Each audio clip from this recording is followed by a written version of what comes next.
vis-a-vis this direction. Where are they going front to back? Very low in the front. The transition, you start to go up. And actually I like my angles to be about 35 to 45 degrees in the crown to create that vertical. There's two reasons, or several reasons.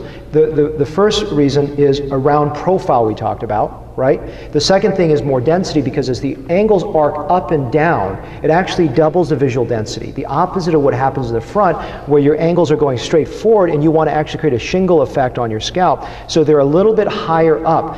Plus, when you are creating a whorl pattern, to create that very tightly, you want to be able to make sure that if you angle them up, you can pack them more tightly versus angled very lowly. They're actually a little bit too wide apart. So for those three reasons, I create angles that are higher there, and then as you go down to the lower arc and all the way down into the occipital area, those transition down. So the lower arc is a little lower in terms of angle. So these are just a foam model showing you some angulation changes in the crown. So this is a case study. This is a gentleman that has a residual whorl that is on the right side, and it's a clockwise whorl on the right. So how are we going to manage this? Well, I talked about a left-based clockwise whorl, but let's take a look here. So this is the central whorl, and you can see that I'm creating just with a 19 gauge for 2 hair grafts, making a central whorl pattern, and it's just a close-up shot. You can see this here.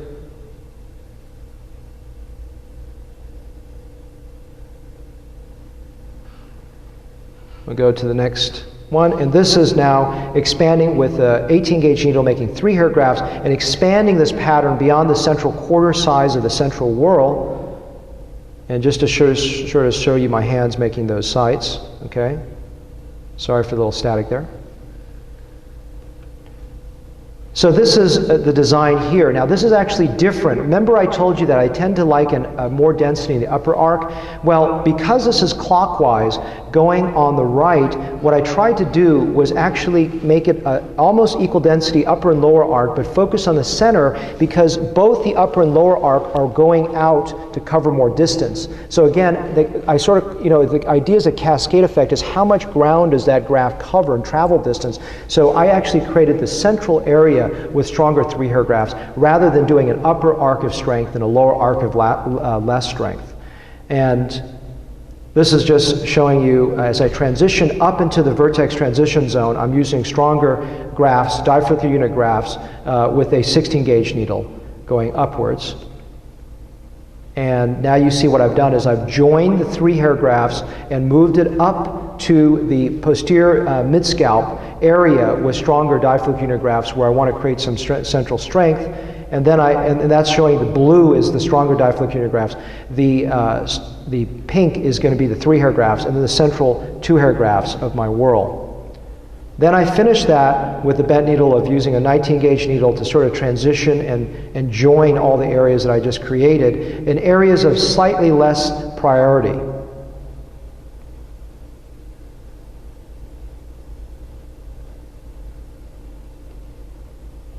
So that's in the orange, just fringing around the areas using 2 hair grafts and transitioning it around. And then finally, this is what I tend to do. Someone asked me a question during the course this morning, and at the end I like to draw out where my distribution patterns are, so that my staff, as they're placing for me, they can understand how I designed it. And I usually go over with them over lunchtime my design work. This is just showing you after all the grafts are placed into the area.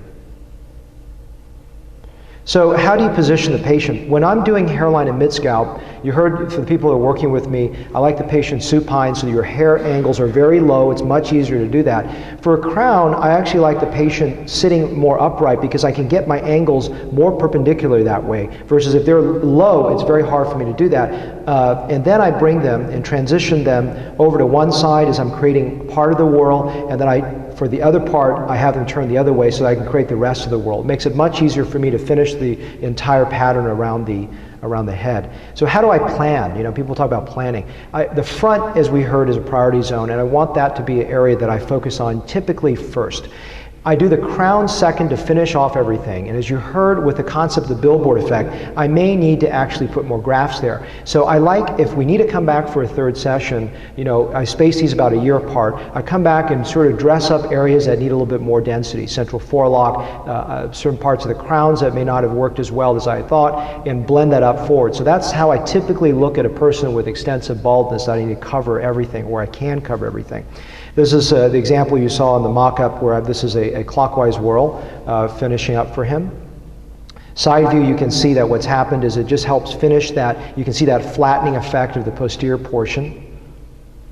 This is a gentleman that had 7 transplants followed by 6 scalp reductions, and really not closing that backside well, and obviously having a ton of a ton of further hair loss as well. And this is just one session, and getting up there and trying to blend the back with good angles where you're principally focusing on the posterior mid-scalp and the upper arc. And you can see that upper arc transitioning and covering the lower arc, so you can use fewer grafts in the lower arc and still create a visual punch with a single session. This is a gentleman that's been on Propecia. You can see he's had a hair loss pattern that is either natural or could be just related to the fact that he's been on medicine where there's parts of it that have been lost. And obviously you want to blend beyond that as well. And then diffusion patterns in women, which is uncommon. I don't do a lot of female crowns, but this is an extensive female crown loss. And then finer grafts. When you're dealing with Asians where you're worried about having that graftiness visible, you're using finer grafts to get around the hair and making sure it blends well. So you may not get the visual density, but at least you can blend it in naturally. And then this is a gentleman where you can see it's primarily an upper arc issue, which is great because that upper arc transmits tremendous density to the posterior mid-scalp and into the front view of the patient. And then very little in the lower arc, so you create tremendous visual density because also all these angles are going almost straight forward. It's almost like a posterior mid-scalp. So the less splaying your grafts, the more visual density you can get in a single session. A book that I just wrote coming out in October. It's really unique because it's a book for assistants and a book for physicians. So I thank you for your attention. I'm going to do a little 3D live demo as well.